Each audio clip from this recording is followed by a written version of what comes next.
أعوذ بالله من الشيطان اللعين الرجيم. بسم الله الرحمن الرحيم.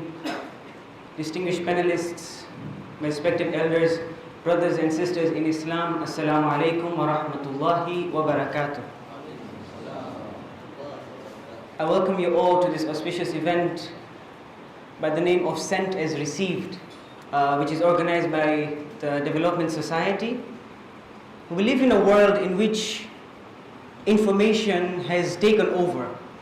Literally, we live in an era which is known as the infodemic. Literally, before we used to sleep and wake up to alarms. Now, in the day of, in this world in which we live in, we wake up to ting, ting, ting, the WhatsApp. And we wake up with that, we sleep with that. That is the type of world we live in. And alhamdulillah, we have been blessed with such good panelists today who will help us, inshallah, know and how to overcome this problem. But before we start any event, it is an amazing gesture to start with the verses of the Holy Quran, and I would like to welcome Brother Ali Muntazir Sikilada.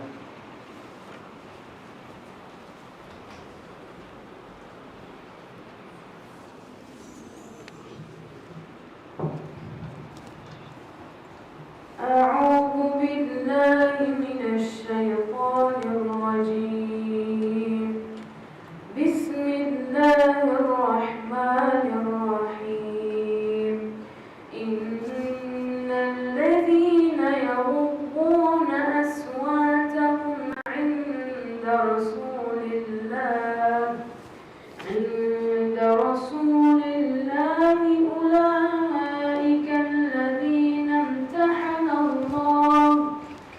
أولئك الذين امتحن الله قلوبهم للتقوى لهم مغفرة وأجر عظيم. إن الذين ينادونك من وراء الحجرات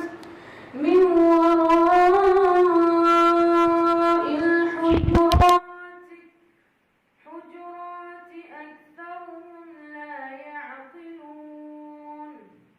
ولو أنهم صبروا حتى تخرج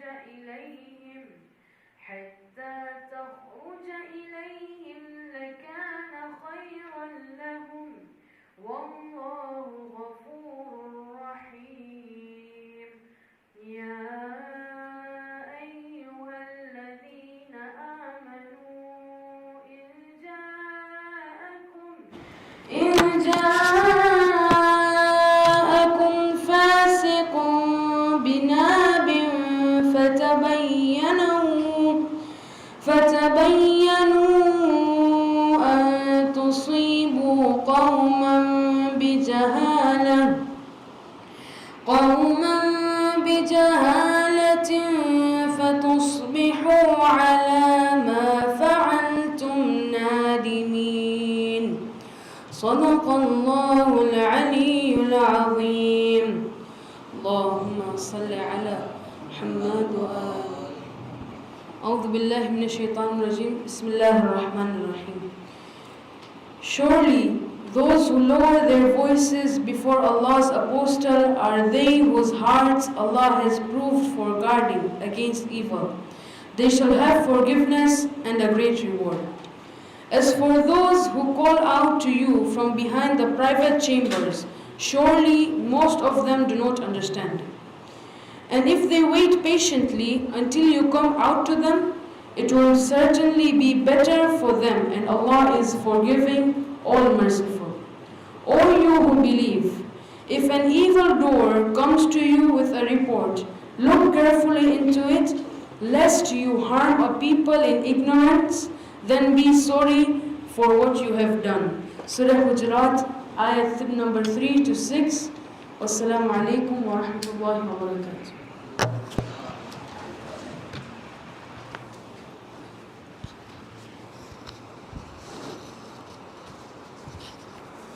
Ahsant, Jazakallah, Brother Ali. Now we'll move on to the main event. I would like to introduce our panelists for today.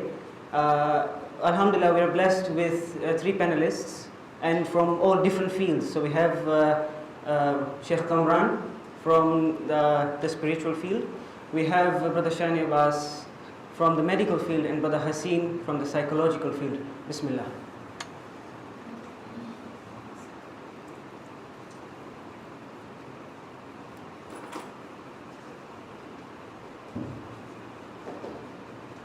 And I would also like to hand over to Brother Murtada Rashid to take over as the panelist for today. Jazakallah.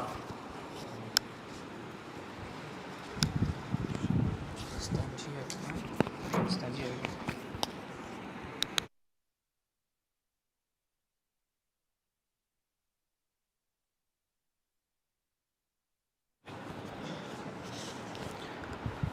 Assalamu alaikum everyone. Can you all hear me, please? Can you all hear me? Okay, so first of all, I would like to welcome you all. Thank you so much for taking out this time. And before we start, could I please request the gents to please fill up the first 2 lines so that the ladies could come forward as well, so we can have a panelist discussion, number 1.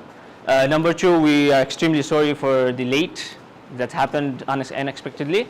And third and foremost is it's a discussion, so if you're having any questions, if you would like to ask anything, we've got volunteers around with papers and pens, so feel free to take 1 sheet, write your question, and it will be forwarded in front to us, and that's how the system would be for tonight.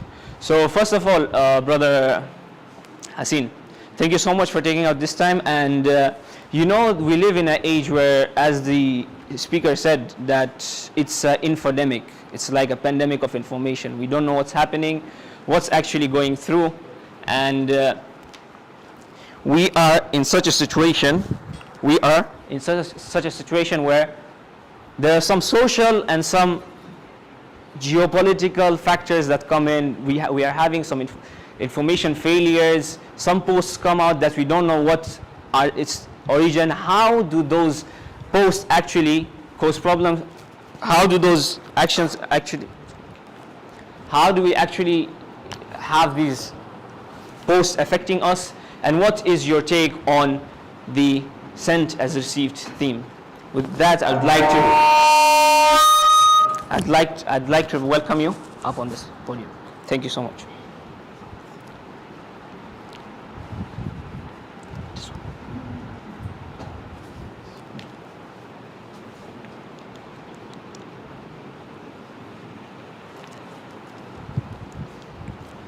Sit on the panel or should sit here?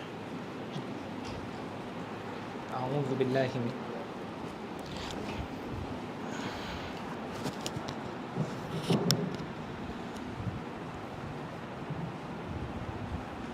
أعوذ بالله من الشيطان الرجيم بسم الله الرحمن الرحيم. Dear respected scholars, brothers and sisters, Assalamu alaikum wa rahmatullah. Before I start, while I was sitting there and the topic was being introduced, I remember coming across a story some years ago. I don't remember whether it was in a book or it was narrated by somebody in one of such sessions. And the story was such that there was a lady, a young woman who was newly married. When she went to the kitchen to cook fish, she took the fish, a small fish, to fry. And before she started frying it, she cut off the head and the tail, and then she fried what remained in the frying pan. So it was a bit of a weird thing for the husband to see. And so he asked her, why did you cut off the head and the tail? Because normally, changu, you fry it fully. So she said, no, this is how my mother used to do it. And I said, okay, there must be a reason. So the next time they visited her mother, they asked her that, the husband remembered, and he said, why did you used to cut the head and the tail of the fish? And the mother said, oh, that's how my mother used to do it.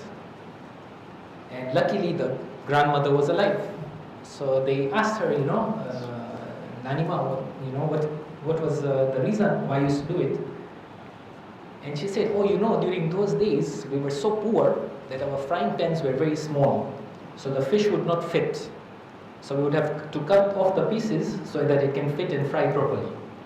But you don't need to do it anymore, you have bigger frying pans now. So this is one of such things that happen in society. However, there are much more serious things that happen, and that's my job here today. So my colleagues will take you through some detailed incidences and how to prevent yourself from becoming a victim. But I'm going to talk about the geopolitical, global, social aspect. If I can please have the presentation on screen. Sentence received. For ease of understanding, I've classified it into 3 types: misinformation, disinformation, and malinformation. And I wish this was fake news, but it's not. It's real. These things exist. The actual misinformation and disinformation and malinformation, people talk about it, it's real. It's not fake news. Quick definitions before we move on. Fake news is any information that is misleading or totally false, but it's presented as true, it's presented as news. Misinformation is the false information, but the intention is not necessarily evil or intentional.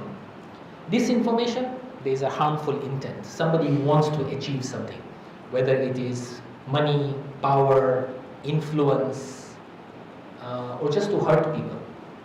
Okay? Malinformation is sometimes genuine information is used, twisted a bit here and there, to cause harm. You see a lot of that happening in the religious sense. For example, there are some extreme sects who would bring up a valid hadith and then present it in a way that it can be. So while we are going through this, I'm sure all of you, in your mind, you can already think of things that can be classified as misinformation, disinformation, malinformation. Okay, great. How many have received this forward on WhatsApp?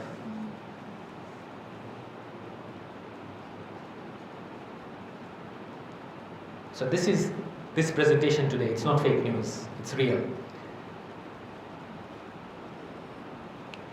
These were the definitions. Okay. How many have received this forwards on your WhatsApp? With that message, in cylinder bridge? Yeah? Was that the message you got? And do you know if it was cylinder bridge? Do you know if it was? Can we try playing it?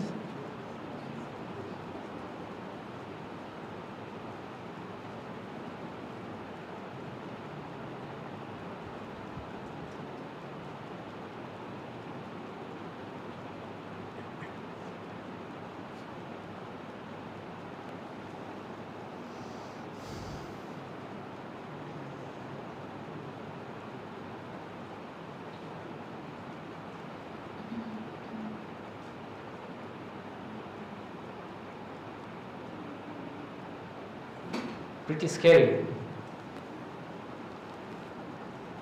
I'm sure if we used to pass by Cylinder Bridge after receiving this, we would be really worried. Yeah? In reality though,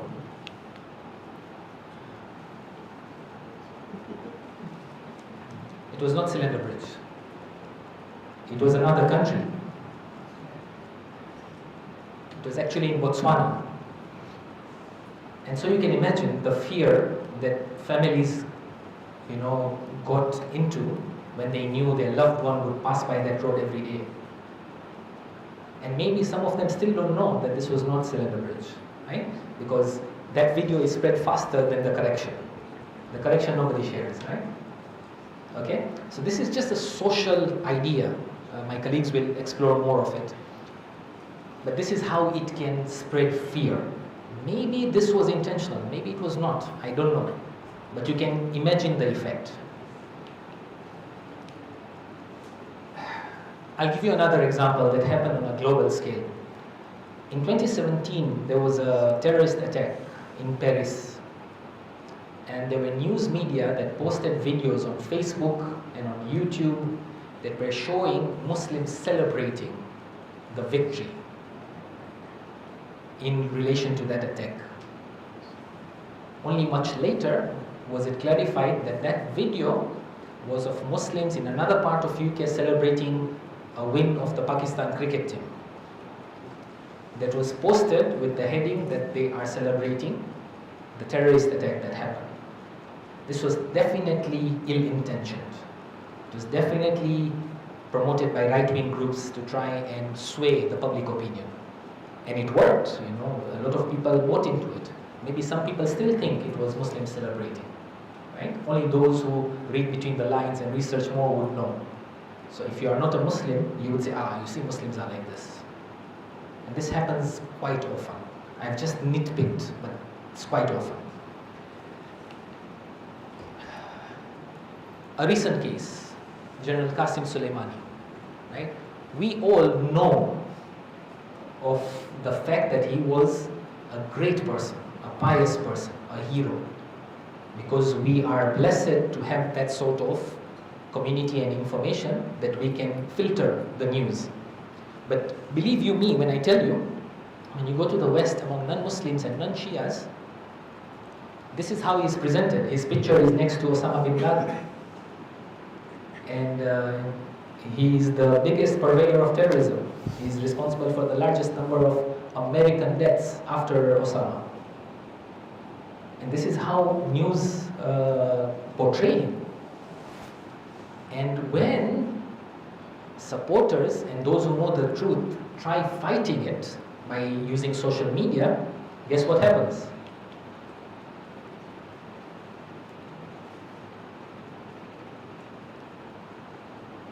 Social media censorship. Instagram, Facebook, YouTube deleted hundreds of thousands of accounts that would post positive things about Qasim Soleimani. I know a few people in Dar es Salaam whose accounts were deleted by social media. Deleted, like gone. All their posts, all their writings gone. Yeah, just because they posted something about General Qasim Soleimani. Okay? So this is a very complex kind of war. Truth for those who are not on haqq is very subjective. What benefits them? So for us it's even more difficult, because if you go to a university which is talking about academic fake news, then they are just talking about what is in line with them. But when we come to us, we have to look at what is haqq and what is not. Even if it's detrimental, even if it's not beneficial, haqq has to be talked about. So in this scenario, this was not fake news. This was the truth about General Qasim Soleimani. But according to the Western sanctions, this was fake news. He's a terrorist. So you see perspectives?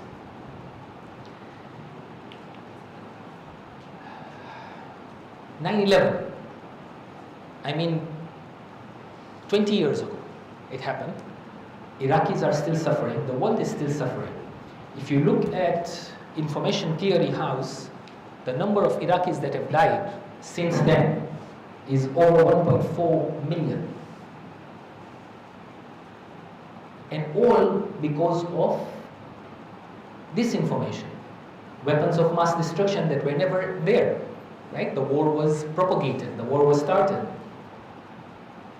And they have also started agreeing, Western media has started admitting to it, but now they are making up reasons on why it happened. But the damage is done.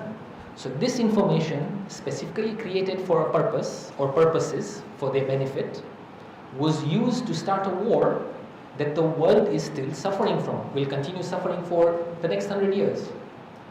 You know, let alone the Iraqis who have lost their lives, the troops that have lost their lives innocently, you know, the babies and the children, and the financial effect which will last. And this is all done with disinformation. Dossiers are produced, news media catches it on, runs the narrative, You know, all the top media houses in the world talk about weapons of mass destruction, and it's all over the place. Everyone is talking about it. You know, even if it's false, it's believed to be true. This is how it works. It's a very well-oiled machinery. So you have to be very good in staying away from it and not being affected. Just to give you an idea, since 9/11, when Facebook didn't exist, social media has taken over the news market. Okay, so currently, if you look at the US, as per a study done in 2017, one of the major news sources for US citizens is social media. News organizations are still major. So imagine things like Fox News and Facebook are your sources. Can you imagine the chaos it can cause? And look at the second chart. This is the same study that was looking at fake news and how it is distributed in the US. Of course, their motivation was to look at the election issue, not the other geopolitical issue. But they did the study, and you can see social has the biggest far-reaching consequences as far as distribution is concerned. So when you're on Facebook, when you're on Instagram, Facebook mostly, you are consuming information, and it is changing. You know, psychology is very interesting. You are reading something, it affects you. You read it from 2 different sources, it affects you more. You read it from 5 different sources, you keep reading it every day, you keep seeing similar articles and headlines every day, it starts changing your psyche. Okay? So this is what they do. Social media is filled with information, and we are consumers. So you can just imagine how massively chaotic it can get, how big of a weapon this is. In fact, analysts have called it weapons of mass destruction in itself, because it spreads disinformation. So weapons of mass disinformation. I'll give you a local perspective, and this is more of a historical perspective. I just want to touch on it so we can be a bit critical. This is a picture of Mount Kilimanjaro. Who was the first person to summit Mount Kilimanjaro? How many of us know? In fact, you can even check on your phone. What is the answer that you get? Who is the first person to summit Mount Kilimanjaro? Does anybody know by maybe studied in school, history?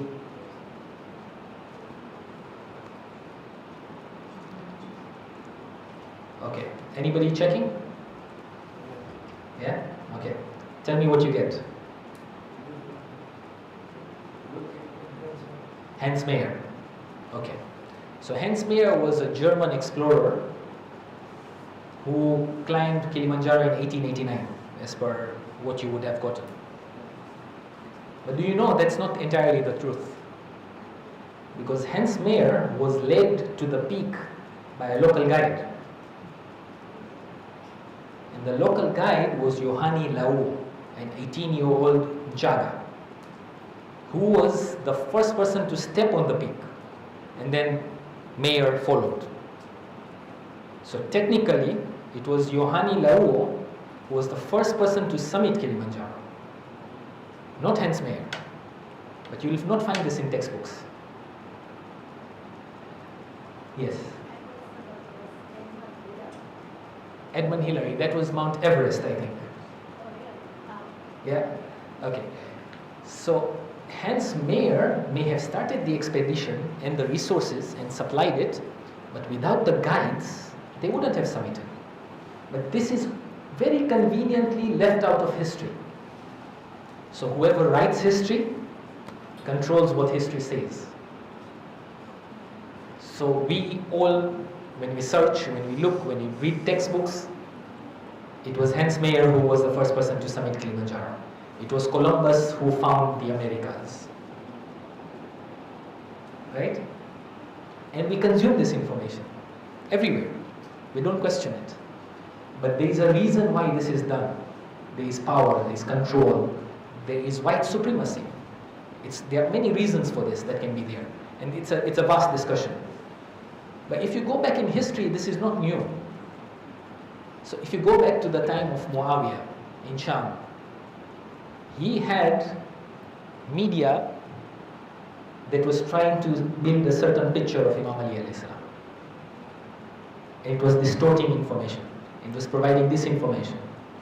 And it was cleverly sometimes manipulating truth with falsehood, so that people would hate Imam Ali alayhi salam.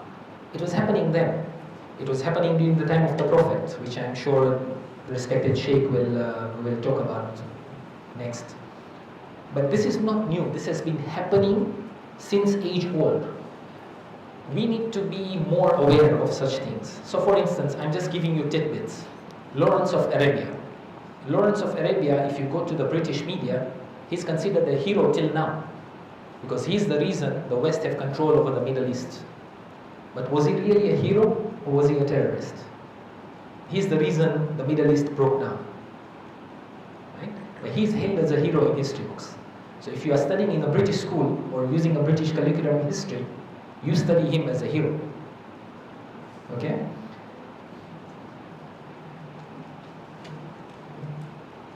There is good news though.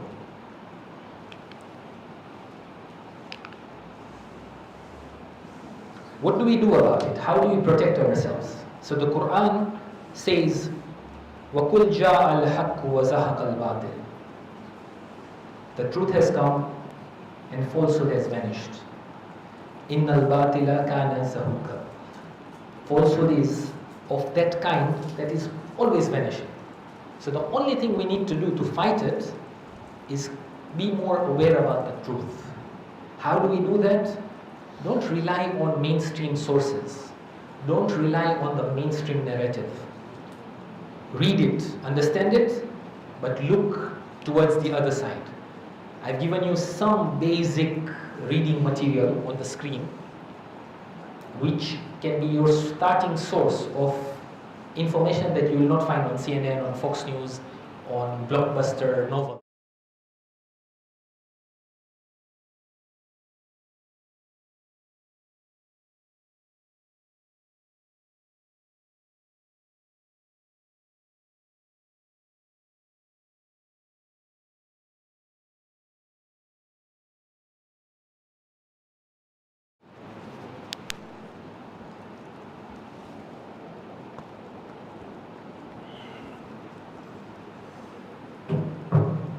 Hasin,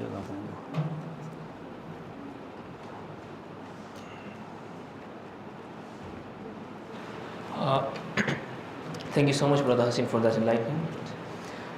Just to resonate with you, I believe that the fish example that you gave, it's such that of the Chinese whispers, where you start with a word or a sentence, and by the time you're ending up with completely different things. So just to know, like, how many of you have tried Chinese whispers from before, with a raise of hands? Well, those who haven't, it's definitely something to look up, and it's a lot to learn from it. Just to add on to your Instagram, taking some accounts down, there was only one incident which this helped, was when Trump got vanished from the social media.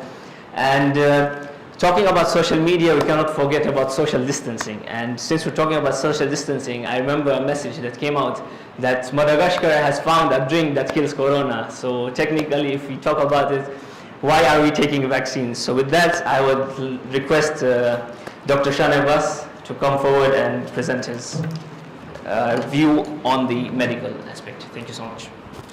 Kareem Hassan.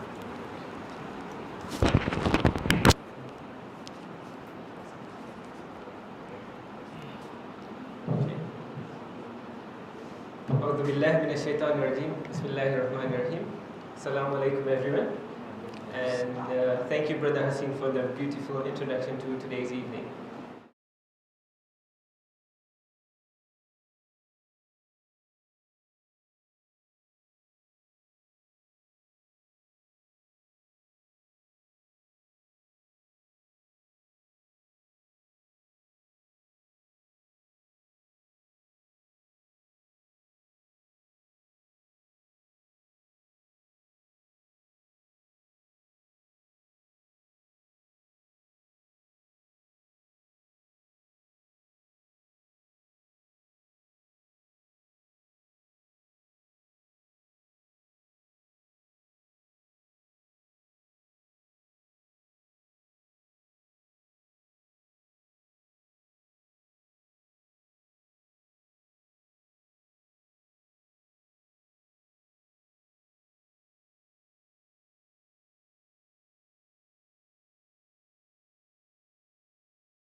before the pandemic hit.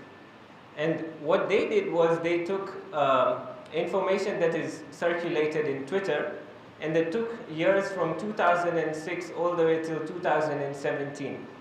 And what they did was they compared the speed of circulation of the correct information, and they compared it with the speed of circulation of incorrect information. And what they actually found was that misinformation actually spread 70% faster than the correct information. And this was, remember, long before Corona. So when Corona hit and there's all that information out there, you can only imagine how much this must have amplified. Right? So for today, we'll be going through a couple of things. And first, I want to show you the power of misinformation. So we'll start by discussing what is R0. I'm sure all of you must be aware of what R0 is. With Corona and with infectious diseases, we discuss about a term that is called R0.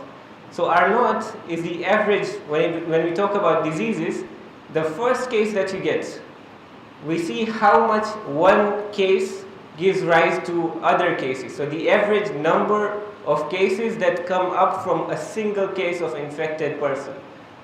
So the power of misinformation can be gauged with something like this. We have a few examples over there. Measles, which is one of the most infectious diseases out there, has an R0 of 12 to 18, meaning one case of measles on average will give rise to 12 other people who will get measles. Chickenpox is also very highly infectious, and you'll get around 10 people who will be infected from every one case of chickenpox, which is why we get so many spreads and outbreaks when chickenpox does come out. COVID-19, while we think it's the biggest pandemic that hit, the R0 of that is just between 2.4 and 3.4. Now we talk about misinformation. Think about one person who sends one wrong forward to a group of 255. That's an instant spread of misinformation to 255 people. That is way, way more than the highest, most infectious disease that we have up there. So you can see how powerful misinformation is. So we have to be very careful, otherwise the potential to spread misinformation is very high with this. Next, we'll think of why. Why would somebody actually spread misinformation out there, right? Aren't people inherently bent to spread the right information? Now, people have all sorts of malicious intents, right? And some people may not even have the malicious intents, and they're just confused. But some of the reasons why we see, some of the motives why we see people spread misinformation could be to spread confusion, right? There could also be some financial gains. When you tell somebody that, okay, this is not the correct treatment, instead you do this treatment, there are definitely financial gains linked to that. There could be some political motives, with which we can see during even the COVID time, some of the countries, they fail to recognize COVID as a disease to begin with. So there are also political motives over here. And what is the impact that this misinformation creates? So there's a lot of impact when this misinformation spreads. We can see things like confusion, right? It makes people confused and they're in a limbo. They cannot decide what is the right choice for them. Medically, they don't know, should I take this drug A or should I just leave everything and go for a herbal alternative? At times, you get the wrong treatment prevailing. And we have our own local example. The Babu Loliondo, who just recently passed away, we can see how many people left conventional medical treatment and went for alternative treatment. And in that, there are many, many people who lost their lives. It's not covered, but there's lots of people who lost their lives just because they followed the treatment of Loliondo. There's also the impact of increased anxiety and increased mental health illnesses out there. When misinformation spreads, this is another impact that is out there. It also prolongs the pandemic. When you get people who spread things like, okay, don't wear masks. This disease is not real. You'll be fine. So this also pushes the delay of the end of the pandemic. And it also worsens its outcome. The other thing that happens is it also prevents the right information to go out there, right? So before we hit the few skills that will help you discern what is the right information from what is the wrong information and how do you know what to spread, we'll discuss a few common topics. So COVID-19 is one of the biggest topics that is hit by medical misinformation.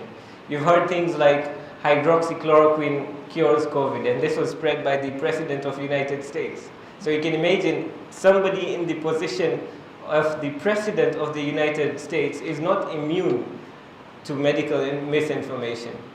You have other popular medical topics that are affected by this. For example, cancer. So things like ginger is 10,000. I don't even know how they get these numbers, but ginger is 10,000 times more effective at killing cancer compared to chemo. You also have things like vaccines. Vaccines cause autism, and this is big. Like, people actually don't want any vaccines. And you can also see how this has impacted COVID-19 vaccinations. So these are the common topics that are affected by medical misinformation. So the idea I want to put out here today in front of all of you is an idea of conscious consumption.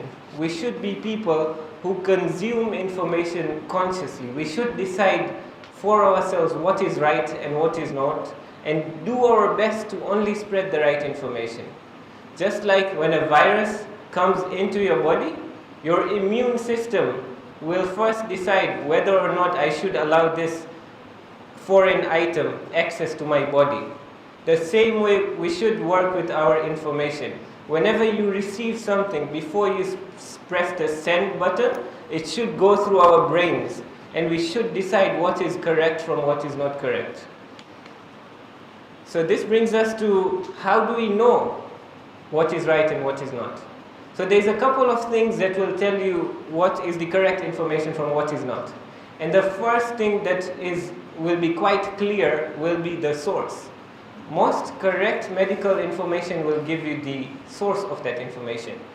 So if there is no source that is quoted, it's probably not credible. And you should think twice before you send that information out. So examples in our local setting, so you can see credible information will probably come from the Ministry of Health. So websites like moh.go.tz, you'll probably rely on that because that's medical information straight from the Ministry of Health. You have the WHO or the CDC. They will definitely do their best to give you the right information. If you have sources like The Citizen, Habari Leo, while they are good news sources, as far as medical misinformation goes, they can become targets of medical misinformation, and you should definitely double check the information you get from there. And then there are those sources which you'll definitely not trust. So if you see something that is from like therealpharmacy.com or onionnews.com, you'll definitely not trust something like that. So one of the things you should always ask yourself is, what is the source of this information that I'm spreading? The second thing, and this you will see that it is utilized so much to spread misinformation. It's that an expert said it, right? You'll always find a huge name, Dr. So-and-so, who is an expert in this field, said it.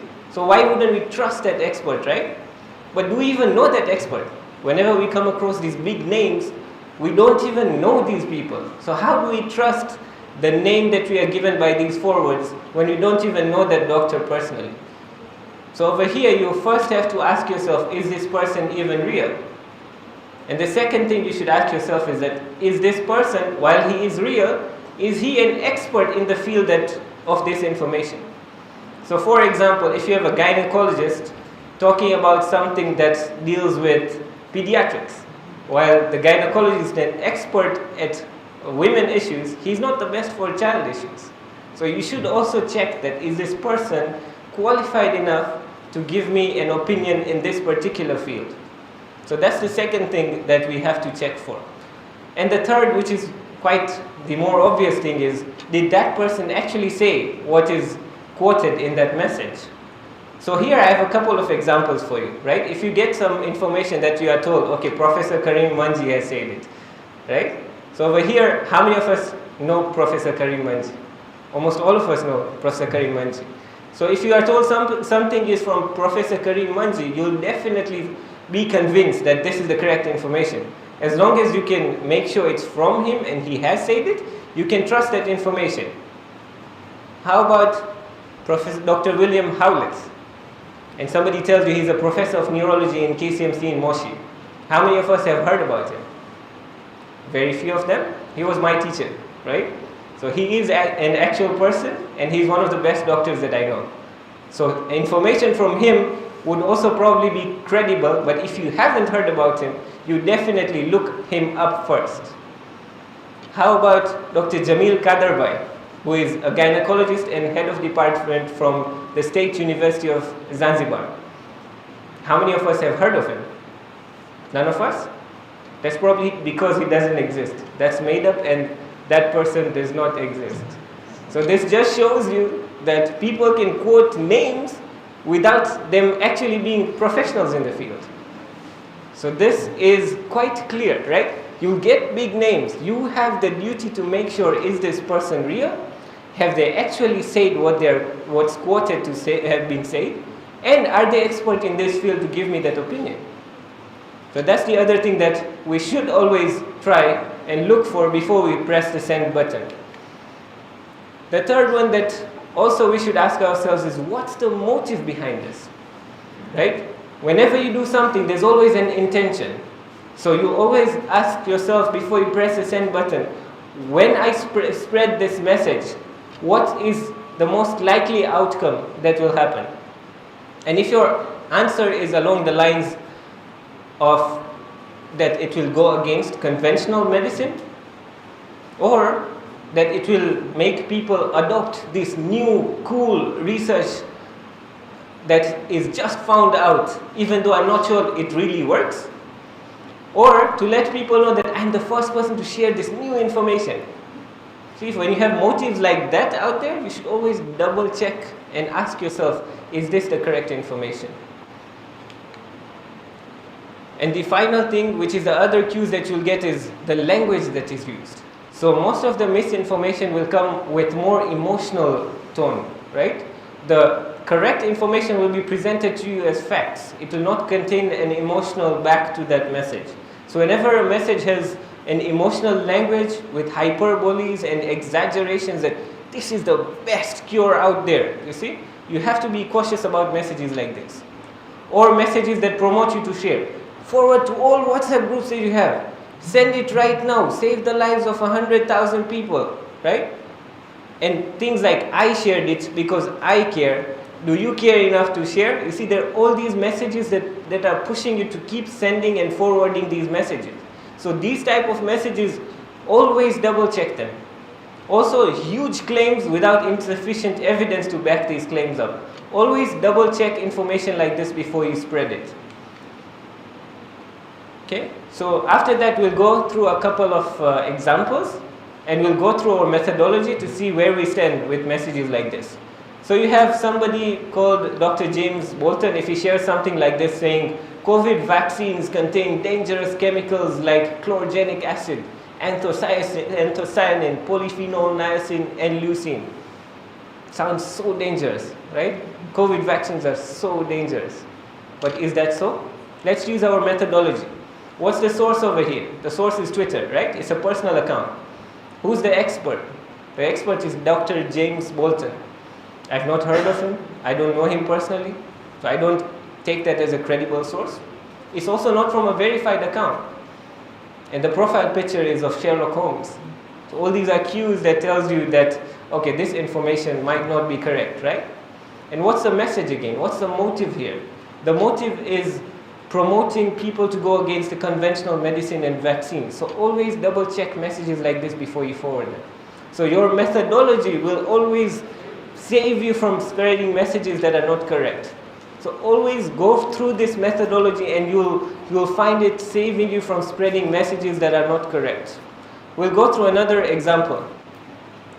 So this one, so before that, the chemicals that were there in the previous message, they are actually the contents of an apple. So just harmless, everyday consumed chemicals were quoted to just promote a message of hate and going against vaccines, right? Next, this is a quite common message. You see, we got it from Batulanti, who is in our WhatsApp group of our family, and she just forwarded it to the group with very good intentions, right?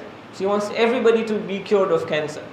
So she sends a message from Dr. P.V. Gandargan, and they call him a saint with a stethoscope. And the message actually says, stop consuming sugar, because sugar is the source of all cancer, right? And it also says to use lime in water, and that will cure your cancers, right? And after that, there's also in the middle, you see that there's the use of virgin olive oil, consuming some teaspoons of it, and you will be cured of cancer. You will never have to face the disease of cancer. So we go through our methodology here again. What is the source?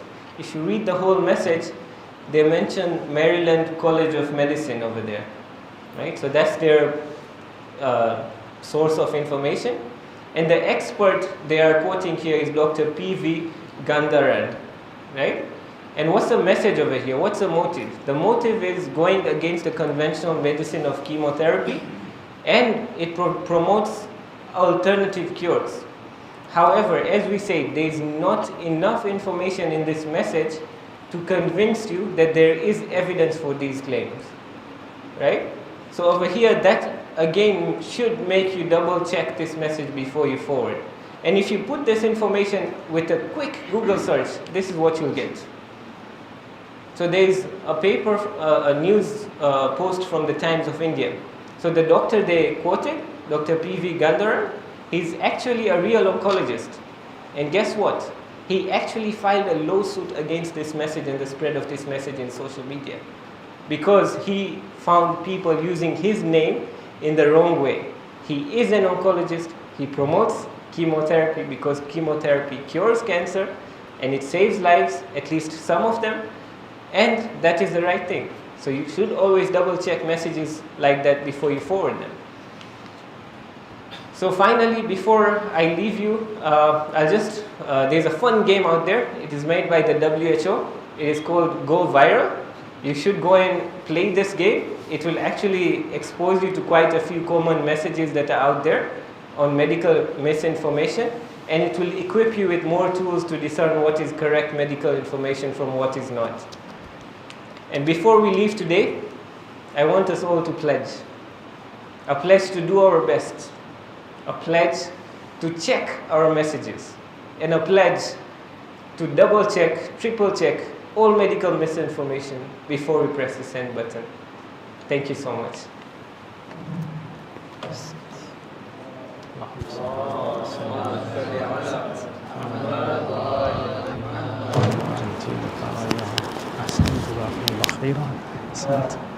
Thank you so much, Dr. Abbas, for that enlightenment.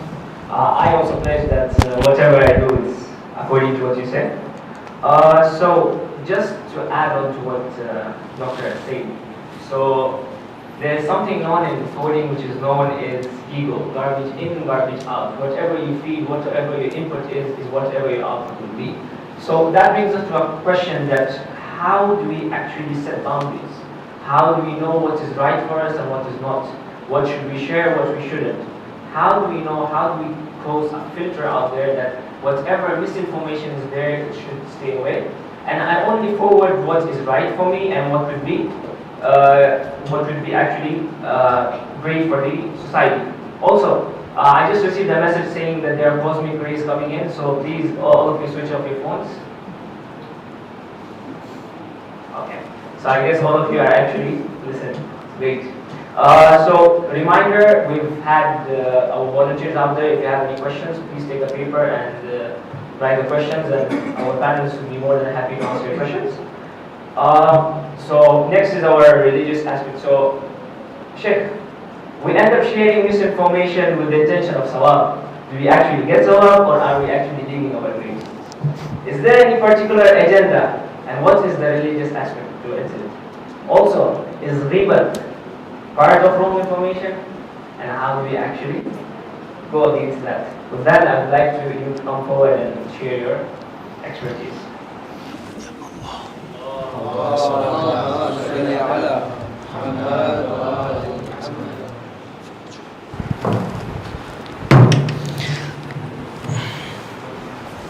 It's already pressed.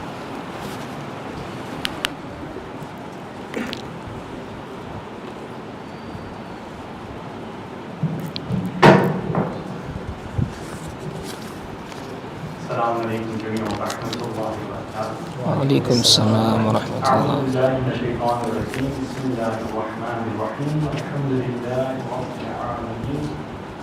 صلى الله على سيدنا ونبينا محمد وآله الطاهرين. اللهم صل على محمد وآل محمد. Whatever I had in my basket. So we have already discussed. Nothing is left. I should recite Quran and Fatiha. Let's see. The time is 9:30 already. So let's see. There are some discussions. So what is an Islamic perspective when you receive a message from someone? Are we allowed to share these messages without any criteria? Is there any criteria led by the Holy Quran and by the Masumin alayhi salatu wasalam? So this is what we are going to discuss tonight, inshallah, within 10-15 minutes. So the first slide says to post or not to post. Will I read? Okay. To post or not to post. I received some message. Should I post it or not? So there are 6 different questions we will be discussing tonight. I should ask myself first, then I'll be able to post that message in different groups, or I'll be able to forward it to someone else. The first is, what is your intention? So can I use this? You'll have to point there. Okay, what is your intention? Number one, are you trying to inform or educate someone? Is this your intention? Or are you trying to cause shock or anger? Or are you trying to draw attention to yourself? Simply, you are showing off, that's it. This is your intention. So that's what Rasulullah sallallahu alayhi wa sallam says, إِنَّمَا الْأَعْمَالُ بِالنِّيَّاتِ. Actions are judged by the motives. What is your intention? Why are you sharing this message with someone? What is the intention? My intention, people should think about me, I'm so religious. On Friday morning we are getting messages, Jumma Mubarak, Jumma Mubarak, Jumma Mubarak. I receive a lot of messages, so sometimes there is some problem in that message. I call that person, Baba, there is some problem in that message. Have you read that message? He or she says, I haven't myself. It's party I'm distributing. It's going on.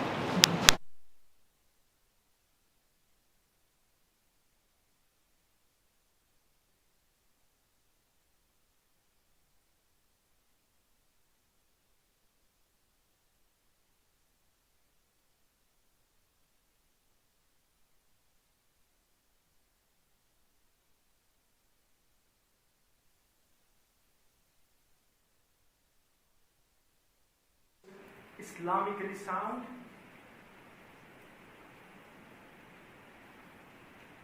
Means is your post adhering to basic Islamic social etiquettes, such as number 1, not using foul language, no garam gari.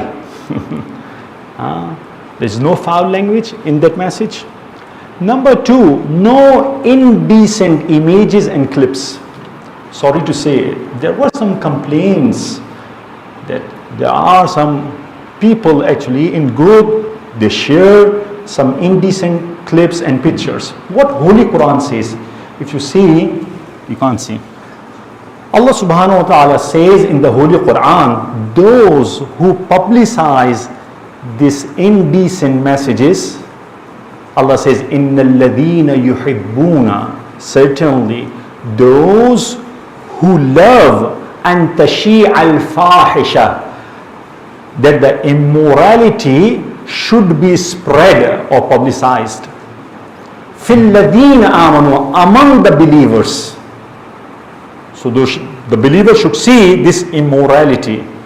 Allah says, لَهُمْ عَذَابٌ أَلِيمٌ, for them there is a painful punishment, painful torment, فِي الدُّنْيَا, in this world, وَفِي الْآخِرَةِ, and in the hereafter as well. So before sending any message in a group or someone, I should check there should not be any indecent image or a clip. Not mocking others, not lying or backbiting. Backbiting, inshallah, we'll cover later, or if a question comes, I'll go in detail, inshallah. That's what brother has discussed. Last and the most important thing, that is your post acceptable within the Sharia? For example, you are sharing a clip of a lady without hijab. Or it is against our beliefs. It is against our beliefs. Someone has posted, for example, a shubha, a doubt among our community. So what I'm doing, I'm propagating that shubha among the community members. So he has done a chafu thing, so I'm the one who's propagating the chafu thing. Or Maulana, I don't know that this message is against Islamic Sharia or against Islamic beliefs or not. I don't know about this. What should I do? The Holy Quran says, La taqfu ma laysa laka bihi ilm. Don't pursue, don't say that thing which you don't have knowledge about that thing. If you don't know, don't say. Inna sam'a wal basara wal fu'ada kullu ulaika kana anhu masula. On the day of judgment, eyesight, hearing, heart means intellect, all these things will be questionable on the day of judgment. On the day of judgment. One thing I would like to discuss this here, because La taqfu ma laysa laka bihi ilm. Ilm, in the Holy Quran, whenever the word ilm is used, it means certainty, 100%. If you don't know about anything 100%, you're not allowed to speak about that. You're not allowed to. In fiqh, there are levels of knowledge. The first level is 0% of knowledge. I don't know anything. This is called ignorance, jahalat, jahl. The second level is delusion, waham. Waham is from greater than 0% level of knowledge, less than 50%. If it is 50-50, it is shak. That's what we discussed, shakkiyat in namaz. It's 50-50. If it is more than 50, less than 100, this is called zan. This is called zan, most probably, suspicion. If it is 100%, this is called yaqeen or ilm. Maulana, I don't have yaqeen or ilm. I have suspicion, most probably, more than 50%. Can I say something? The Holy Quran says, I have received a message from someone, but I'm not certain if it is correct or incorrect. I assume it's okay. I assume. Can I share it with others? The answer is Allah subhanahu wa ta'ala says in Surah Al-Hujurat, اجتنبوا كثيرا من الظن إن بعض الظن إثم. O the believers, avoid much assumption. Assumption is not allowed. Do you have yaqeen? Go for yaqeen. Or if you don't know anything, فَاسْأَلُوا أَحْلَ الذِّكْرِ إِن كُنْتُمْ لَا تَعْلَمُونَ. Go and ask from those who know, if you don't know anything. So you cannot assume something and pass a comment. It is not allowed.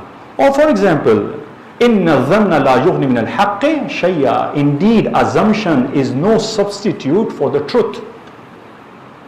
It cannot substitute. The truth is there. While assuming it is like this, I can say anything, I can pass a comment about someone. A person is working. Should I give this example? Oh, I came to know this person has done this thing in Jamaat. The message is going on and on. Assumptions are going on. it is haram, it is haram, you are not allowed to do this thing.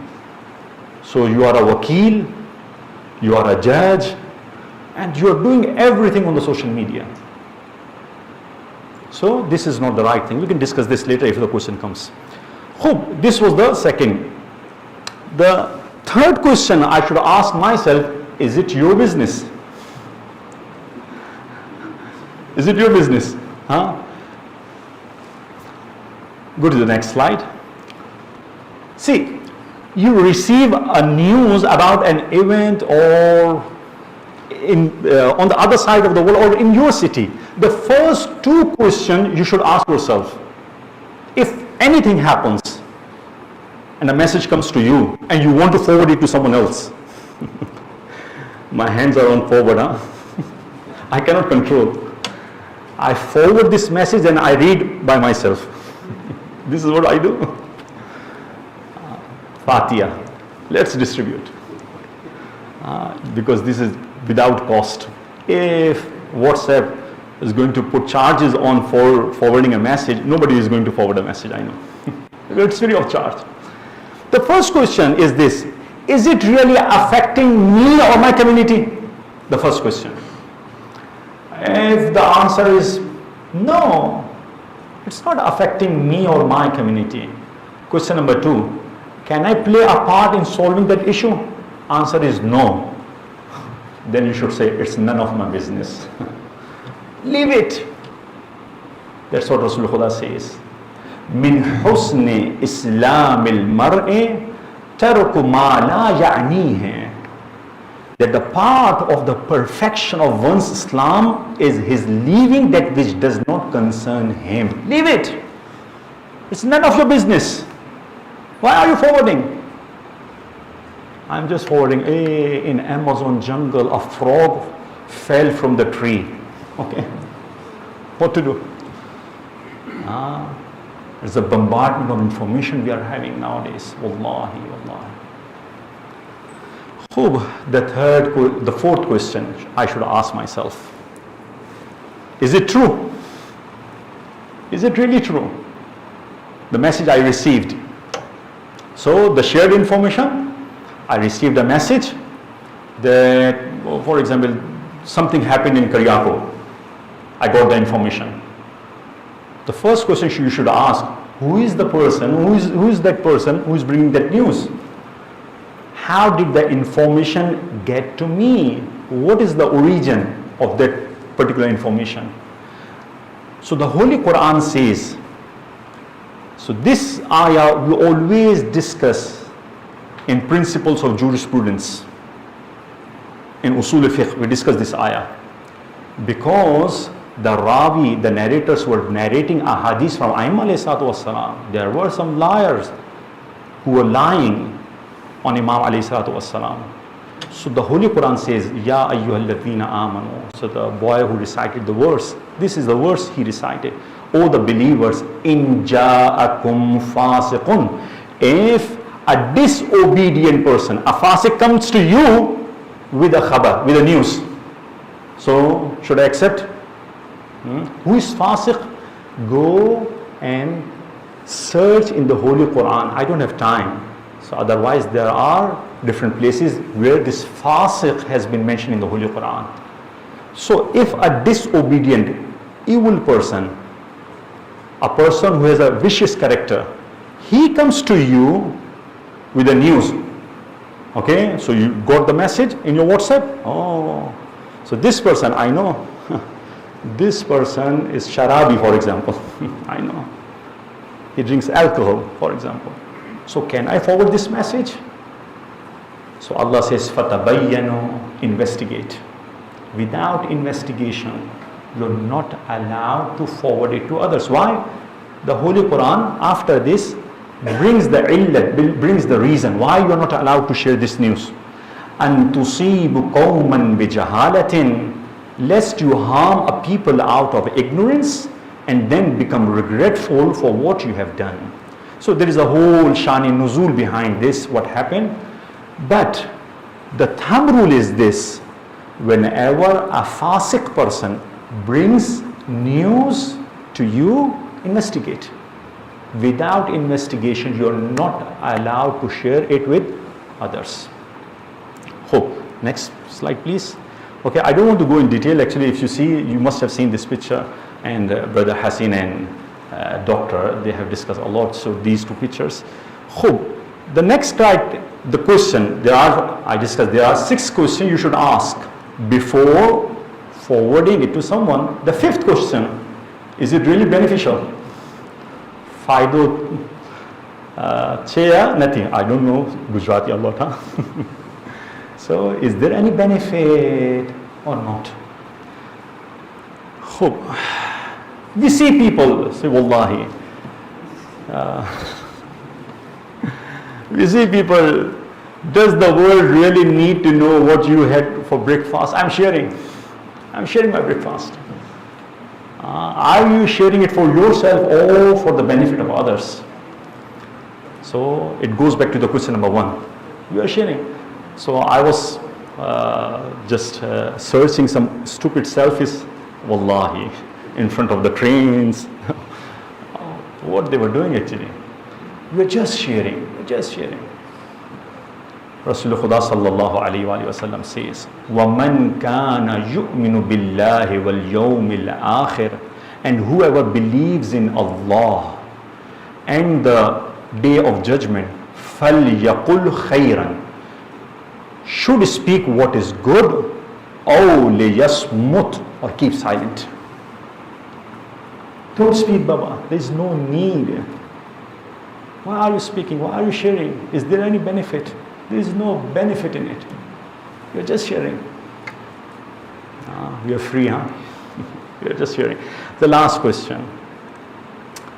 Will it cause harm if it is said? The last question I should ask myself.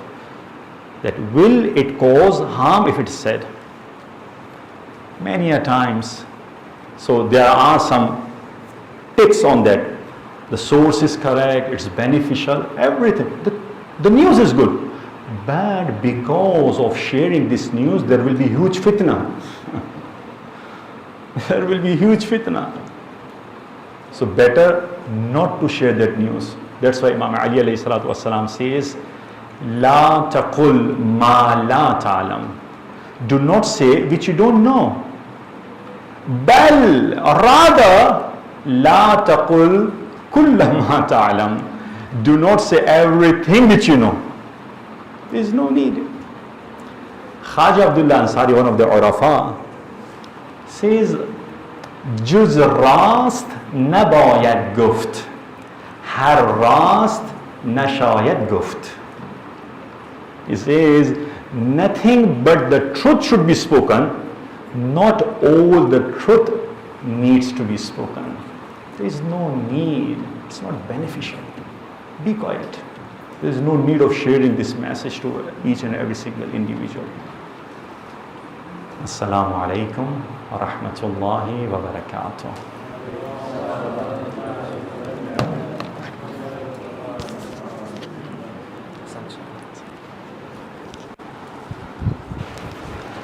Asante Sheikhuna for that enlightening presentation. Moving on, as we know, a lot has been said and a lot has been discussed. We all would love to know from you any comments, any questions, any thoughts. Please give it forward as we're moving towards the question and answer session. So if you're having any questions, please ask the volunteers to give you some papers and you can move on with that. We'll be continuing this for 5 to 10 minutes, the question and answer session, and then we'll be closing it off for the day.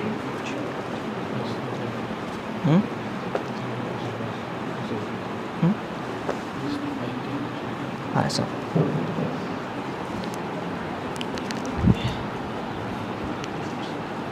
Should I come to? Yeah.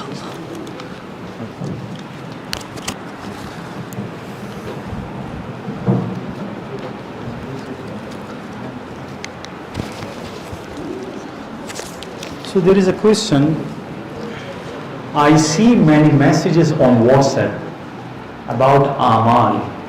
Often after reciting various azkar, they ask you to go to sujood and say something like Ya Zainab adrikni 100 times. Is this reliable and permissible?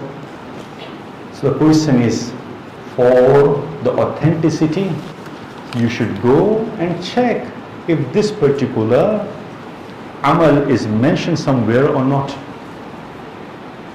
Or for example, if you want to perform that amal, ulama says, okay, with the intention of rija, you can, rija matlubiyat, you can offer this amal. Rija matlubiyat, oh, maybe Allah wanted that amal. If it was desirable and asked by Allah subhanahu wa ta'ala, Allah will give me the thawab on the day of judgment. With rajai matlubiyat, you can offer this amal, this mission. Sheikhuna, we have a question saying that sometimes we hear news and stories about institutions. What is the process we should follow before we spread news about the institution? Okay, the best thing is this. That's what I discussed. I heard, because there are some political figures, institutions. So this person is in Jamaat. He has done some gotara. And mashallah, secretary is there from World Federation. We heard from this person and that person. And the thing is going on the WhatsApp and the social media. This is haram at all. You're not allowed to do that thing. Sometimes we are revealing the secret things of that person. Who has given you this authority to do that? Allah subhanahu wa ta'ala is Sattarul Uyub. You're not allowed to spread the defects of that person who nobody knows. Or you go and ask that person personally, or go to that institution. Go to that institution. Rather going, you become judge, you become wakil on the social media because nobody can catch you. This is haram. Or for example, what you have spread, later on, if you come to know, so whatever the allegations I made, these were incorrect allegations, okay? So what can you do? So these are out. You cannot take your words back. It's like a bullet. Now it cannot come back. Be careful. So whenever you're saying anything, it is buhtan. I was reading some of the riwayat. It says that whoever puts a tuhmat on a mu'min, he comes out from the wilayat of Allah and enters into the wilayat of shaitan. Allah. So be careful. So the institutions are there. You can go and ask that institution, or you can go to the court if you really would like to. But you want to open a court on social media. This is incorrect. Sandhu Sheikhana, one more question is that there's a lot of news. So I'm the only one, huh? Yeah. So far, this is the questions that are directed to you. So there's a lot of information on social media. So how do we keep a balance when ensuring that while we make sure we are spreading the correct news and the proper news, that we are not stifling free speech and different opinions? Okay. For example, I will categorize the news into two different categories. Number one category is the news which is related to an incident. Khabar. That's what the Holy Quran says. Ya ayyuhalladhina amanu in ja'akum fasiqun bin naba'in. Naba is khabar. Fatabayyanu. So you have to check the source. If he's saying something has happened over there, so you have to check the source.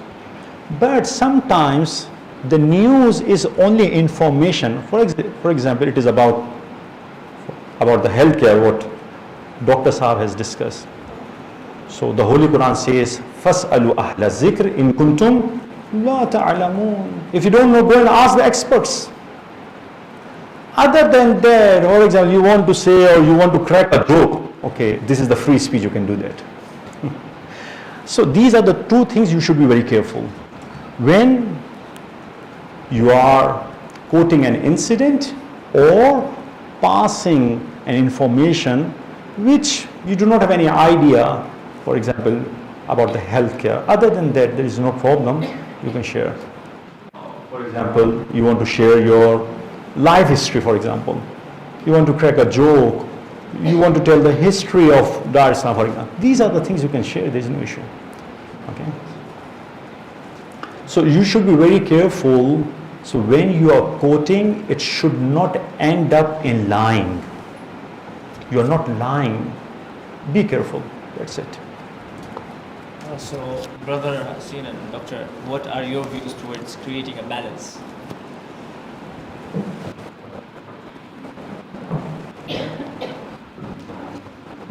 It's a very good question, because balance is what would make us responsible consumers of information, but not only consumers, propagators. Because what we consume, first it affects us, because if we start believing in it, our thought processes change. We become believers before we become propagators. We then start sharing. We then become the advocates of that idea or those news or that information. So if you are a keen consumer of information and you enjoy reading and learning and you want to do more of it, then you have to have a wider scope of reading, a wider scope of looking at information from different sources. So for instance, if you have my presentation, you can put up the last page. I've given you a list of links and a list of books that you can start looking at. For instance, there's an alternative media website called the Information Clearinghouse. They produce news from main sources which are not produced by CNN and Fox News. The source is by journalists, but CNN and Fox News will never publish it. These guys, they do. Right? Or for instance, books that are not promoted by big publishing houses. Right? For example, The International Jew is a book that was written by Henry Ford, the founder of Ford Automobiles, about how the influx of the Zionist entity in the US created the mess it has created. Yeah? Or for example, the Zionist massacre by Harun Yahya, which talks about all the misinformation and disinformation around that topic. So you have to become a better reader, or if you can't read, then you can even watch. So for example, 9/11, Fahrenheit 9/11 is a documentary that's award-winning that explores the whole issue of 9/11. So you just, if you like these things and you are somebody who talks about this, who is passionate about it, you have to become more well-informed before you share your opinion. Like Sheikh said, silence is most of the time better while you are gathering that information. But it's always good to know more if you are interested in it. And if you are not, then it's better not to share. And better not also to believe blindly.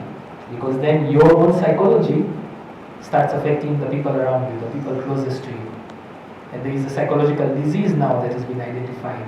It's called the information disorder. It's actually a disorder that has 3 stages, and it has a treatment plan that is taken by counselors and psychologists. So it's a big thing. So you have to be very, very, very conscious when you become part of that machinery of consuming and propagating what you come across.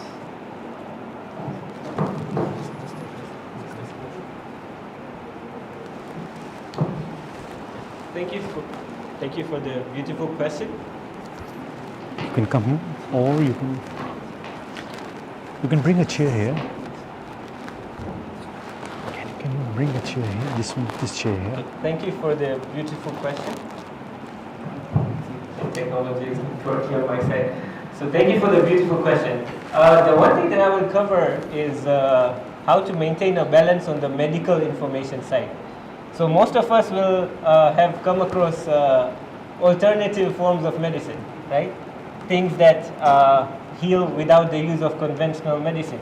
How do you maintain that balance without demoting conventional medicine and actually promoting the right health benefits of alternative medicine? So the correct way to do that is just, number one, make sure what you're promoting actually works. So I'm not the expert in herbal medicine. I'm not the expert on alternative medicine. So when you do come across these alternative therapies, first step, just the way you would do it with medical therapies, check with the experts. It is an entirely different field on itself. So if you do find that a particular therapy is working on the side of alternative medicine, then you can definitely share it. You will have the backup from the experts in the relevant field, and you will be able to promote it without any harm. That is one. But at the same time, you should make sure that you're not causing any harm. As Sheikh said, do not cause any harm. When you're promoting your alternative medicine, do not say that, okay, use this, but never go to chemotherapy. See? You have to draw that line. You have to draw your balance where you are promoting the benefits without actually removing the benefits of an alternative therapy. So make sure you do draw that. It's a very fine line, and many times you end up picking one side over the other, but at the same time you can, I believe, you can promote one side without demoting the other side. And there are definitely benefits. You will find something like turmeric, hardar, we've been using that forever, right? These days you'll actually find tablet forms of curcumin, right? That because medical technology did advance and it is recognized to have its benefits. So you will be able to promote one without demoting the other, and each side has its benefits. Just make sure you check with the relevant experts before you spread any information. So just a final question to Sheikh Kamran. This question again back to you. So we're having messages that are religious and right and have the true information also. Then can we spread it? And also, there have been times while people take parts clip of a scholar or any speaker speaking and spread it out. Please help create awareness for the harm it creates. Okay. So the sixth question I should ask myself, I have discussed all this in detail. So before forwarding this message, so the clip and the first one was? The first one was true information, right? Yeah, if the information is true, it is beneficial. All the six questions, there is a tick on that, you can share that information, there is no problem in that. But if any one of the criteria is not fulfilled, then better, for example, it's not beneficial. Okay, information is correct, but it's not beneficial. Leave that information. Or the part of the clip. If because of sharing that part of the clip, I'm associating a lie with that person, then it is haram. I can't. Okay, I can't. One thing actually, so this is the last question, or is this is the last question? Okay, so I'll end up with a story, a short story. So many a times actually the question was, there are some public figures and they come up and there are some allegations. See, please, please, please, always try to look the other side of the story as well. Please, we are hearing from one person and we make our mind. In 1950s, it happened. Okay, there was a captain of a ship, and it was oil ship. He was carrying oil in that ship. What happened? All of a sudden, he went and took the ship towards the rock and hit the ship with the rock, and the ship sank. The owner of that ship filed a case against that captain and asked him that what happened, that you went, were you blind? You went and hit the ship with the rock. He said that, Baba, what happened, you don't know. All of a sudden, I saw water fountain or waterfall coming from sky. And on the ship, all of a sudden I saw from the sky a buffalo hit on the deck of the ship. And I lost the control of that ship and I went and hit the rock. All of them said, Baba, he has become Dando. They literally took him to the mental hospital. For 18 years, he was there in the mental hospital, and Bicharo, he became mental in that hospital, really. Okay, if I ask all of you, what will you say? Okay, the reason what the captain is bringing, is it correct, or what do you feel? How do you say? How do you feel? In the middle of the river, a buffalo is coming from the sky and hitting the deck of the ship. Huh? It's not possible, huh? Gandache, he's saying. That's what they said. After 20 years, what happened? There was a pilot. Pilot wrote a book. Said there was, in a jungle, it's an article I wrote actually. I read. It was written by a scholar. So he says that a pilot, he wrote that book. In that book he says that there was fire 20 years back. So I was collecting water through the helicopter. So when I was collecting water and extinguishing the fire of the jungle, so when I collected water, so I felt in the bucket there is something. I felt, hey, there is buffalo, and the buffalo is jumping, and the helicopter was going out of control. So what I did, I emptied the bucket. I saw it really went and hit the deck of the ship, which was there in the middle of the river. Now you tell me. The story's changed. That is what it happens actually. Many a times we hear from one person and we are not listening to the other person. That's what the Holy Quran says about Hazrat Dawood alayhi salatu wassalam. So in your judgments, when you're passing a judgment about one person, you should not be in a hurry. Listen to the other person as well. So we are putting allegations and allegations and allegations. Baba, give him some time and let him defend himself. Assalamu alaikum wa rahmatullahi wa barakatuh. It's a very enlightening story. I guess a lot has been said and a lot has been said towards you. I hope you all have received it and are ready to actually work on it. Thank you so much, the panelists, to actually be with us today and share information. Other than that, Brother, how much should you please say?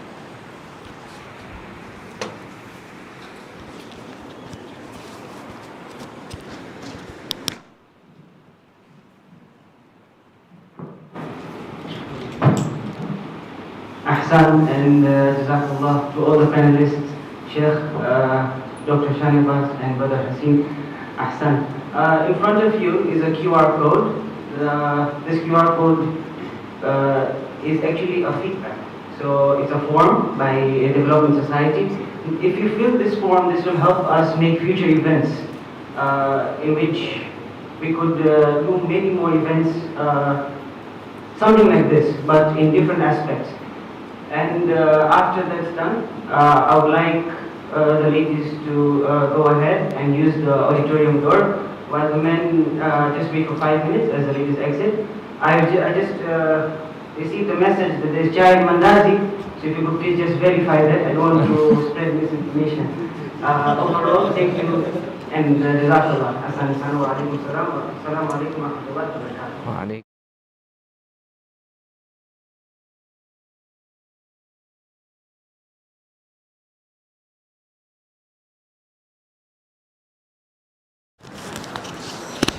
Thank you so much. Thank you so much.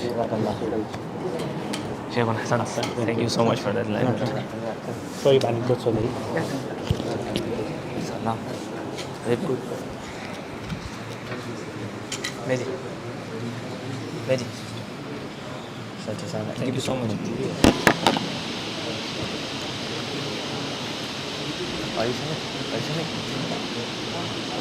Are you coming?